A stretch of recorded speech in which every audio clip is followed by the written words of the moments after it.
réfléchissant à la forme qui nous paraissait la plus pertinente, on s'est dit que plutôt que de faire un état des lieux aujourd'hui, on voulait voir comment est-ce que tout ça est arrivé.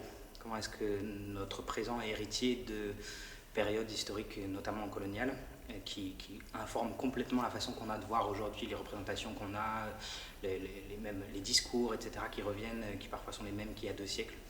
Donc on a décidé de faire cette espèce de portrait de l'inconscient colonial français à travers 3 périodes de révolte historique, des moments de soulèvement contre l'ordre d'oppression ou de ségrégation, qui sont donc les révoltes d'esclaves en Haïti, qui ont donné la République d'Haïti au XVIIIe siècle, le moment de la bataille d'Alger pendant la guerre d'Algérie, et puis les révoltes de 2005, qui ont lieu dans les quartiers dits les banlieues françaises. On a pris cela parce qu'ils nous semblaient être les plus significatifs, à notre sens en tout cas, pour pouvoir parler de cette espèce d'enquête ou d'état des lieux d'aujourd'hui. Et puis, c'est aussi des moments où le système de répression est apparu très fort, parce qu'évidemment, quand il y a un soulèvement, il y a de la répression. Et nous, ce qui nous intéresse, c'est à la fois de parler des soulèvements des populations opprimées, mais aussi du système, de l'aliénation blanche aux françaises, qui est celle de se croire en position juste pour maintenir ce système d'oppression.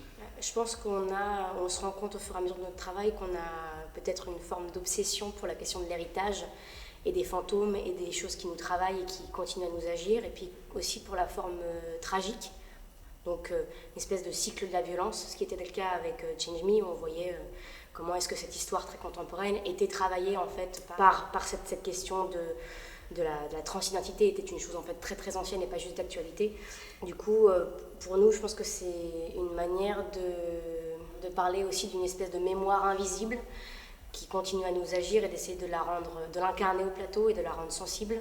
Loa, c'est le nom qu'on donne aux intermédiaires entre les hommes et le Dieu dans la religion vaudou. Il y a un panthéon immense, et d'ailleurs qui ne cesse pas de se grandir en fonction des nécessités des gens à Haïti, en fonction des crises qui apparaissent, il y en a de nouveaux qui apparaissent, etc. Donc en fait, c'est un peu comme ce que nous on connaît du panthéon grec, disons, parce qu'il y a un Loa pour l'amour, un Loa pour la jalousie, un Loa pour la colère, un Loa pour les morts, un Loa pour... voilà, c'est ça, Loa. C'est pour ça que le spectacle s'appelle Loa. D'ailleurs, c'est une façon de nommer ces fantômes qu'on reçoit en héritage. Dans la pièce, c'est les fantômes du colonialisme.